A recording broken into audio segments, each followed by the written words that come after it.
Apocalypse 2 world cinema की एक बहुत ही बेहतरीन मूवी जिसमें हमें अमेरिका की मॉडर्न सिविलाइजेशन से पहले की कहानी को दिखाया गया है। दरअसल अमेरिका में पहले माया सभ्यता थी और ये छोटे छोटे कबीले थे जो आपस में लड़ते रहते थे, और उसके बाद यहाँ पर यूरोपियन इन्वेडर्स आए जिन्होंने इनको पूरी तरह से अपने कब्जे में ले लिया, और ये कहानी उसी माया सभ्यता को रिप्रेजेंट करती है।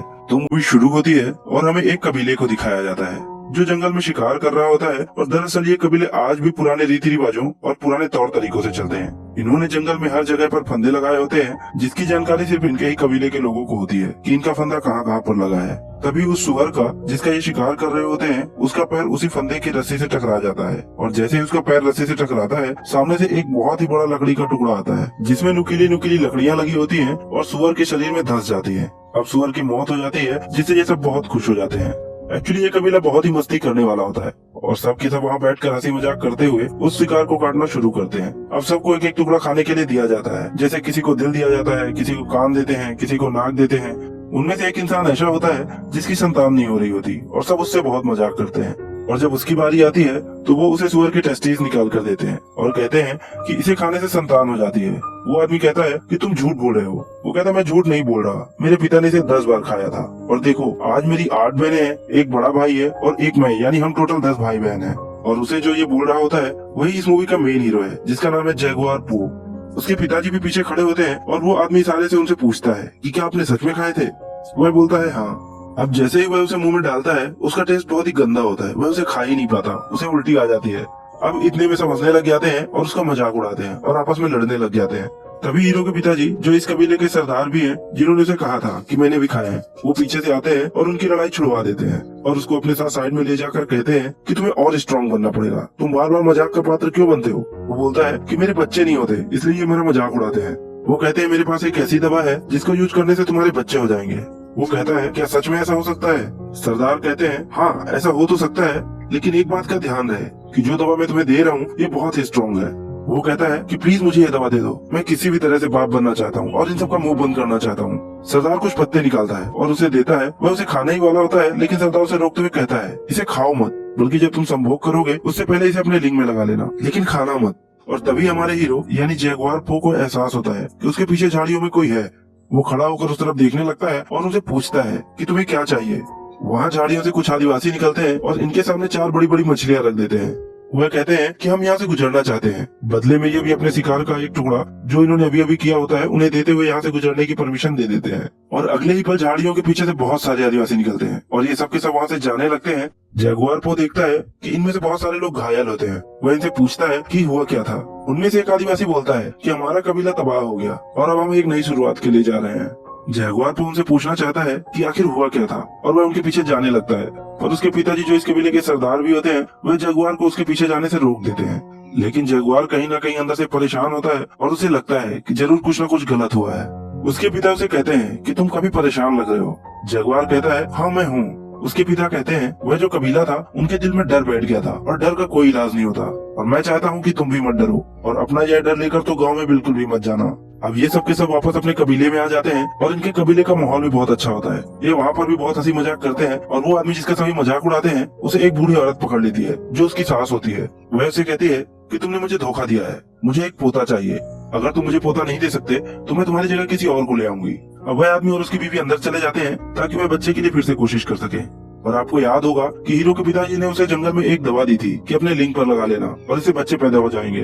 और जैसे ही वह उस दवा को लगाकर सहवास शुरू करता है उन दोनों को बहुत ही जलन होने लगती है और दोनों इधर उधर भागना शुरू कर देते हैं। दरअसल वह कोई दवा नहीं होती बल्कि मिर्ची का पाउडर होता है, और उनको भागता देखकर सब बहुत हंसते हैं, बहुत मजाक उड़ाते हैं। अब हम जगुआर पो को देखते हैं जो अपने घर जाता है और अपनी पत्नी से मिलता है जो कि प्रेग्नेंट है। उसका एक बेटा भी है और वह इन दोनों से बहुत ही प्यार करता है। इसके बाद यह दिखाते हैं कि कबीले में सब नाच रहे होते हैं, गा रहे होते हैं, लेकिन जगुआर पो कहीं ना कहीं खोया होता है, क्योंकि आज सुबह उसने दूसरे कबीले की जो हालत देखी थी उसे कहीं ना कहीं उसके दिल में एक डर बैठ गया है। उसकी पत्नी पूछती है कि तुम इतना गुमसुम क्यों हो। वह उसे कुछ नहीं बताता और उसकी गोद में सिर रखकर सो जाता है। और रात में जगुआर जब अपने परिवार के साथ सो रहा होता है तभी उसे कुत्ते के भौंकने की आवाज आती है जिससे वह जग जाता है। उसे एहसास होता है कि बाहर कुछ हलचल हो रही है। वैसे भी आज सुबह उसने जो कबीले की हालत देखी थी उससे वह काफी घबराया हुआ होता है। अगले पल हमें बाहर दिखाया जाता है जहाँ पर एक बहुत ही भयानक, बहुत ही खुखार आदिवासी होता है। उसके सभी साथी पेड़ों के पीछे छुपे होते हैं जो उसके इशारा करने पर मशाले लेकर पेड़ों से बाहर आ जाते हैं। जगुआर अपने घर से बाहर देखता है, उसे कुछ जलती हुई मशालें दिखाई देती हैं और वह समझ जाता है कि कुछ न कुछ खतरा है। वो अपने परिवार को लेकर बाहर निकलता है, लेकिन तभी हमलावरों में से एक इन्हें देख लेता है और उन पर हमला कर देता है, लेकिन जगुआर वो उसे खत्म कर देता है। जगुआर अपने परिवार को लेकर एक सूखे कुएं के पास जाता है और वो अपने बेटे और अपनी पत्नी को, जो कि प्रेग्नेंट होती है, उसे रस्सी के सहारे धीरे धीरे कुएं में छोड़ना शुरू करता है। और जब वो नीचे जा ही रहे होते हैं, तभी उन हमलावरों में से एक आदिवासी जगुआर को देख लेता है और वो भागता हुआ उसकी तरफ आता है, लेकिन जगुआर जल्दी जल्दी अपनी पत्नी और अपने बच्चे को नीचे छोड़ने लगता है, जिससे वो नीचे गिर जाते हैं। तभी वो आदिवासी इन तक पहुंच जाता है, पर जगुआर उसे पैर से गिरा देता है और इससे पहले कि वो कुएं के अंदर गिरता, जगुआर उसका पैर पकड़कर खींच लेता है। वो आदिवासी जो कुएं के अंदर गिर रहा होता है, वह देख लेता है कि जगुआर की पत्नी और उसका बच्चा अंदर है, और इससे पहले कि वो किसी को बताता, जगुआर उसे मार देता है। जगुआर अपनी पत्नी और अपने बच्चे से कहता है कि मुझे अपने लोगों की मदद के लिए जाना होगा। हालांकि उसकी पत्नी उसे जाने से मना करती है और उसे रोकती है, पर वो अपनी पत्नी से कहता है कि मैं वादा करता हूँ कि मैं वापस आऊंगा, और ये कहकर वो अपने लोगों की मदद के लिए चला जाता है। वहाँ पर जगुआर के लगभग सभी लोगों को बंदी बना लिया होता है और कई लोगों को तो मार भी दिया होता है। यहाँ पर एक बहुत ही खतरनाक आदिवासी होता है जिसका नाम होता है मिडिल आई। वो अपने चाकू से जगुआर के ऊपर हमला करता है और जगुआर को मारने ही वाला होता है, पर जगुआर उसका चाकू पकड़कर उसी की तरफ मोड़ देता है, और इससे पहले कि वह उसे मारता, यहाँ पर इन सबका सरदार आ जाता है जो जगुआर को बंदी बना देता है। हालांकि मिडिल आई जगुआर को यहाँ पर मारना चाहता है, और सरदार उसे रोकते हुए मना कर देता है और कहता है कि मुझे इसकी जरूरत है।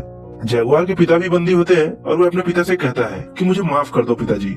मिडिल आई ये बात सुन लेता है और उसे पता चल जाता है कि ये उसके पिता हैं, इसलिए वो जगुआर के सामने ही उसके पिता को मार देता है। इसके बाद वो जगुआर के ऊपर भी एक जोरदार वार करता है, जिससे वह बेहोश हो जाता है, और जब उसे होश आता है तो वह देखता है कि उसके सभी साथी यहाँ पर बंदी बने हुए हैं। जगुआर कुएं की तरफ देखता है जहाँ पर उसकी प्रेग्नेंट पत्नी और उसका बेटा है। सरदार का बेटा उसे उस तरफ देखते हुए देख लेता है और वह कुएं के पास जाता है। वह देखता है कि कुएं के अंदर एक रस्सी लगी हुई है, इसलिए उसे शक होता है और वो कुएं के अंदर देखता है, लेकिन उसे कोई दिखाई नहीं देता, क्योंकि जगुआर की पत्नी और बेटा कुएं के अंदर ही एक पत्थर के नीचे छुप जाते हैं।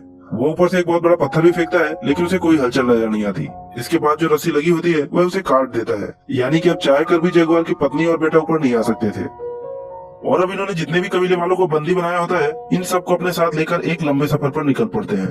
रास्ते में इन्हें वो कबीले वाले भी मिलते हैं जो सुबह इन्हें मिले थे, जिन्होंने इन्हें मछलियां दी थी, जो यहाँ से किसी दूसरी जगह पर अपना कबीला बसाने के लिए जा रहे थे। दरअसल इन खूंखार आदिवासियों ने उन्हें भी पकड़ लिया होता है, और अब ये सब के सब एक लंबे सफर के लिए निकल पड़ते हैं, जहाँ पर इन्हें नदियों को पार करना पड़ता है, ऊंचे ऊंचे पहाड़ों के सकरे रास्तों से गुजरना पड़ता है, और फिर एक लंबे सफर के बाद ये खूंखार आदिवासी उस जगह पर पहुंच जाते हैं जहाँ से ये बिलोंग करते हैं। और जब ये अपनी सरहद के बाहर ही होते हैं, तब हमें बहुत सारी डेड बॉडीज पड़ी हुई दिखाई देती हैं, जिन्हें देखकर साफ साफ समझ आ रहा था कि ये वो लोग हैं जिन्हें किसी तरह की कोई बीमारी हुई है जो छूने से फैलती है। यहाँ पर एक बच्ची भी होती है जो जिंदा होती है, और वह इन खूंखार आदिवासियों के साथ आना चाहती है, लेकिन ये लोग उसे नहीं आने देते। और वो इन खूंखार आदिवासियों को, जो इसी जगह से बिलोंग करते हैं, उन्हें कहती है कि बहुत जल्द पवित्र समय आने वाला है, जब दिन में अंधेरा हो जाएगा और एक आदमी तुम्हें यहाँ से बाहर ले जाएगा, और तुम्हारे इस पूरे साम्राज्य का हमेशा के लिए अंत हो जाएगा। अब ये सब के सब वहाँ से आगे चले जाते हैं, और तभी एक गांव आता है जहाँ पर बहुत सारे मजदूर होते हैं। उनकी हालत बहुत ही ज्यादा खराब होती है, पर फिर भी उन्हें यहाँ पर काम करना पड़ता है, लेकिन इन्हें यहाँ पर नहीं छोड़ा जाता और आगे ले जाया जाता है। अब कबीले का सरदार, जो इन सबको यहाँ बंदी बनाकर लाया है, उसके पास एक आदमी आता है। वो पूछता है कि कितने आदमी हैं। वो कहता है कि मेरा बेटा बताएगा, लेकिन इस बार पैसे अच्छे चाहिए।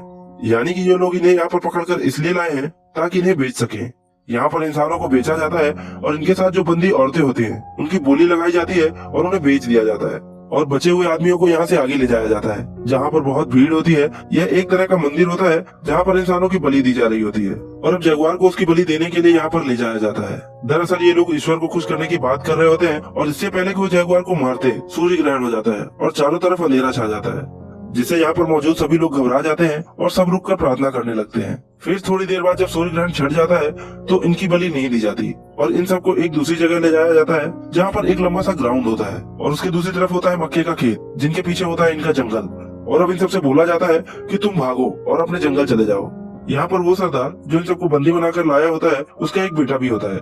उसका बेटा मक्के की झाड़ियों के पास चला जाता है ताकि कोई बच के न भाग सके, और अब इन्हें एक एक करके भगाया जाता है, और पीछे से ये लोग इनके ऊपर भाले और अलग अलग हथियार फेंकते हैं ताकि इन्हें मार सके।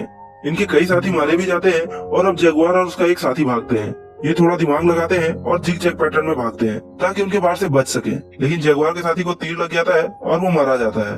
और जगुआर जैसे ही ग्राउंड के लास्ट में पहुंचता है, तभी एक तीर उसके आर पार हो जाता है, लेकिन वो मरा नहीं होता, वह जिंदा होता है। यहाँ पर कबीले के सरदार का बेटा, जो इन झाड़ियों के पास खड़ा था, वह जगुआर को मारने के लिए उसके पास आता है, और इससे पहले कि वह उसे मारता, वहीं पर एक जख्मी आदमी होता है जो उसे गिरा देता है, लेकिन कबीले के सरदार का बेटा उसे मार देता है, और इसके बाद वह चाकू निकाल कर जगुआर को मारने के लिए आता है, पर इससे पहले कि वह उसे मारता, जगुआर को जो तीर लगा हुआ था उसने उसकी नोक तोड़ ली थी और उसकी मदद से उसके गले को चीर देता है, जिससे सरदार के बेटे की मौत हो जाती है और जगुआर यहाँ से झाड़ियों में भाग जाता है। दरअसल ये खूंखार आदिवासी जगुआर और उसके कबीले वालों को सिर्फ अपनी प्रैक्टिस के लिए मार रहे होते हैं। अब जगुआर यहाँ से भाग जाता है और वो घायल भी होता है और भागते भागते एक गिरे हुए पेड़ के ऊपर, जो कि ऊपर की तरफ जा रहा होता है, उस पर चढ़ जाता है और छुप जाता है। दूसरी तरफ कबीले के सरदार का बेटा मर चुका होता है, जिससे वह पूरी तरह से बौखला जाता है और अब वह किसी भी तरह से जगुआर को खत्म करना चाहता है। इसलिए वो अपने साथियों के साथ जगुआर का पीछा करना शुरू कर देता है। ये सब के सब उस पेड़ के नीचे से गुजरते हैं जिसके ऊपर जगुआर होता है, लेकिन ये उसे देख नहीं पाते। और कुछ दूर जाने के बाद कबीले का सरदार अपने एक आदमी के कंधे पर खून देखता है, जो कि उसका नहीं होता। वह समझ जाता है कि यह जगुआर का ही खून होगा, जो कि किसी पेड़ के ऊपर है। इसलिए अब सबके सब वापस जगुआर को ढूंढने के लिए आते हैं। वहीं जिस पेड़ पर जगुआर होता है, वो देखता है कि वहाँ पर एक जगुआर यानी जानवर का बच्चा होता है और तभी उसकी माँ भी वहाँ पर आ जाती है और जगुआर पर हमला कर देती है। जगुआर को अब भागना शुरू करता है और जिस तरफ वो कबीले वाले गए होते हैं उन्हीं की तरफ वह भागने लगता है। जगुआर अपनी पूरी तेजी से भाग रहा होता है और उसके पीछे एक खूंखार जानवर होता है, लेकिन इससे पहले कि वो जानवर जगुआर को पकड़ता, उसके और उस जानवर के बीच में एक कबीले वाला आदमी जो कि जगुआर को मारना चाहता है वो आ जाता है और वो जानवर उसे मार देता है। जगुआर यहाँ से तो बचकर निकल जाता है, लेकिन कबीले वाले अब भी लगातार उसका पीछा कर रहे होते हैं और एक मोमेंट ऐसा आता है जहाँ पर रास्ता खत्म हो जाता है। दरअसल ये बहुत ही ऊंचा झरना होता है और यहाँ से कूदने का मतलब शायद मौत है, लेकिन उसके पीछे भी मौत है, इसलिए जगुआर वहाँ से कूद जाता है। उसकी किस्मत अच्छी होती है कि वो बच जाता है और किनारे पर पहुंच जाता है। और जब वो ऊपर देखता है तो वहाँ पर कबीले का सरदार और उसके बहुत सारे आदमी उसे देख रहे होते हैं। जगुआर अब इन लोगों को ललकारता है क्योंकि वह अपने जंगल में आ चुका था, जहाँ पर वो शिकार किया करता था। वह कहता है कि मेरे दादा ने यहाँ पर शिकार किया था, मेरे पिता ने यहाँ पर शिकार किया था, मैंने भी यहाँ पर शिकार किया और मेरे बच्चे भी यहाँ पर शिकार करेंगे। अगर हिम्मत है तो आ जाओ। ऊपर कबीले के सरदार के साथ एक आदमी होता है। वो कहता है कि हमें इसके पीछे नहीं जाना चाहिए, हमें वापस चले जाना चाहिए। दरअसल उसे उस बच्चे की भविष्यवाणी याद आती है जिसने उसे कहा था कि तुम सबका अंत होगा, एक आदमी आएगा जो तुम्हें तुम्हारे जंगल से बाहर ले जाएगा और इसके बाद तुम कभी वापस नहीं आओगे। सरदार उसे चाकू मार देता है, यानी कोई अपने आदमी को ही मार देता है और इसके बाद ये खूंखार आदिवासी एक एक करके वहाँ से कूदते हैं। इसकी वजह से इनके एक आदमी की मौत भी हो जाती है, पर बाकी बचकर किनारे पर आ जाते हैं और जगुआर के पीछे जाते हैं। जगुआर वो आगे भाग रहा होता है और तभी अचानक एक दलदल में गिर जाता है। वह किसी तरह से अपने आप को उस दलदल से निकालता है और उसके पूरे शरीर पर कीचड़ लग चुका होता है। तभी उसका दिमाग घूमता है और वह भागते हुए एक जगह पर रुक जाता है और वह अपने आप से कहता है, मैं हूँ जगुआर पो और ये जंगल मेरा है और मुझे यहाँ से कोई नहीं भगा सकता, मैं किसी से नहीं डरता। और उसके बाद वह उन आदिवासियों से डर के भागता नहीं है, बल्कि उन आदिवासियों को जो उसके पीछे आ रहे होते हैं अलग अलग तरीके इस्तेमाल कर एक एक करके सबको मारना शुरू करता है। सबसे पहले वह उनके ऊपर मधुमक्खियां छोड़ता है और इसके बाद वह मेढक के जहर से एक आदमी को मार देता है और तभी उसके सामने वो आदमी आ जाता है जिसने इसके पिताजी को मारा था, यानी कि मिडिल-आई।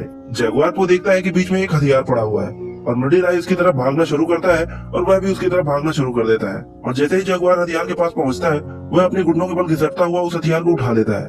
मिडिल-आई उस पर वार करता है, लेकिन वह चूक जाता है, लेकिन जगुआर को अपने वार से नहीं चूकता और वह उसे मार देता है। अब हम देखते हैं कि यहाँ पर बारिश होना शुरू हो जाती है और जगुआर पो की बीवी और बच्चा कुएं के अंदर होते हैं, जहाँ पर लगातार पानी भर रहा होता है। उसकी पत्नी को अब यहाँ पर लेबर पेन भी शुरू हो जाता है, यानी कि किसी भी वक्त उसकी डिलीवरी हो सकती है। और जगुआर पो भागता हुआ कुएं तक पहुंच जाता है। उसके बीवी बच्चे उससे बोलते हैं कि हमें बाहर निकालो, क्योंकि वह डूब रहे होते हैं। पर अभी बचे हुए 3 आदिवासी उसके पीछे आ रहे होते हैं। उन तीनों में से 2 आदिवासी कुएं पर रुक जाते हैं क्योंकि वह देखना चाहते हैं कि कुएं के अंदर कौन है। वह उसकी बीवी और बच्चों को देख लेते हैं और कबीले का सरदार, जो कि सबसे ज्यादा खूंखार है, वह जगुआर के पीछे भाग रहा होता है और जगुआर भागते भागते अचानक एक जगह रुक जाता है। जगुआर ने उसके बेटे को मारा था, इसलिए वह उसे दूर से ही तीर मारता है, जो कि उसके दिल के थोड़ा सा ऊपर लगता है। जगुआर अब जख्मी हो जाता है, लेकिन फिर भी वह खड़ा होकर कबीले के सरदार को चैलेंज करता है। कबीले का सरदार अपना तीर कमान नीचे फेंक देता है और चाकू निकालता है और जगुआर की तरफ भागना शुरू कर देता है और तभी उसका पैर किसी चीज से टकराता है। दरअसल ये वही फंदा होता है जो जगुआर और उसके कबीले वाले जानवरों को मारने के लिए लगाते थे। जिस तरह से इस कहानी की शुरुआत में भी उन्होंने एक सुअर को मारा था और जैसे ही उसका पैर उस फंदे से टकराता है, सामने से एक बहुत बड़ी लकड़ी आती है जिसमें बहुत नुकीली नुकीली लकड़ियां लगी होती है। वह उसकी छाती से टकराती है और उसके शरीर के आर पार हो जाती है और कबीले के सरदार की यहीं पर मौत हो जाती है। अब जगुआर को यहाँ से भी भागना पड़ता है क्योंकि बचे हुए 2 आदमी इसी की तरफ आ रहे होते हैं। वहीं कुएं के अंदर दिखाया जाता है जहां लगातार पानी भर रहा होता है। जगुआर की पत्नी अपने बच्चे को बचाने की पूरी कोशिश कर रही होती है और इसी सर्कमस्टांसेस में वह एक और बच्चे को जन्म देती है। अब सीन शिफ्ट होता है और जगुआर पो को दिखाया जाता है, जो भागते भागते समुद्र किनारे पर पहुंचता है और यह काफी थक चुका होता है, इसलिए यह रुक जाता है और हैरानी से समुद्र की तरफ देखने लगता है। अब वो 2 आदिवासी जो जगुआर को मारना चाहते थे वो भी यहाँ पर पहुंच जाते हैं, पर वह उसे नहीं मारते। वो भी समंदर की तरफ देखने लगते हैं। अब समंदर में हमें बड़े बड़े जहाज दिखाए जाते हैं जो यहाँ पर लंगर डाल रहे होते हैं और छोटी छोटी कश्तियों में कुछ लोग इनके टापू की तरफ आ रहे होते हैं। अब जगुआर को मौका मिल जाता है और वह भागते हुए कुएं के पास पहुंचता है, जहाँ पर उसकी पत्नी और बच्चे डूबने वाले होते हैं, लेकिन वह अपने परिवार को बचा लेता है। अब अंत में हमें दिखाया जाता है कि जगुआर अपने परिवार के साथ जंगल में होता है और उसकी पत्नी समंदर में बड़े बड़े जहाजों को देखते हुए पूछती है कि क्या हमें उस तरफ जाना चाहिए। जगुआर कहता है हमें जंगल में जाना चाहिए ताकि हम एक नई शुरुआत कर सकें, और वो दोनों जंगल की तरफ चले जाते हैं। दरअसल इन बड़े बड़े जहाजों में जो लोग आए होते हैं वो यूरोपियंस होते हैं, जो यहाँ पर इस टापू पर अपना कब्जा जमाने के लिए आए हैं, और इनके पास इतने आधुनिक हथियार होते हैं कि ये आदिवासी कबीले वाले, जिन्हें माया सभ्यता कहा जाता है, वो इनका मुकाबला नहीं कर सकते। और इसी के साथ ये मूवी खत्म हो जाती है। दोस्तों, एपोकलिप्टो वर्ल्ड सिनेमा की एक बहुत ही बेहतरीन मूवी है। इस मूवी में माया लैंग्वेज का यूज किया गया है, जिसकी वजह से इस मूवी की भाषा किसी को समझ ही नहीं आती, लेकिन इसे इतने अच्छे से डायरेक्ट किया गया है कि इसमें भाषा की जरूरत ही नहीं पड़ती। इसलिए हम हर किसी को रेकमेंड करेंगे कि आप इस मूवी को एक बार जरूर देखें, क्योंकि ये कहानी अपने आप में ही एक मास्टरपीस है, जो सन 2006 में रिलीज हुई थी और IMDb पर इसकी रेटिंग है 7.8। और अगर आपको यह मूवी पसंद आई हो तो वीडियो को लाइक जरूर कर देना और कमेंट करके हमें जरूर बताना कि यह मूवी आपको कैसी लगी। साथ ही अगर आपने हमारे चैनल को अभी तक सब्सक्राइब नहीं किया है तो सब्सक्राइब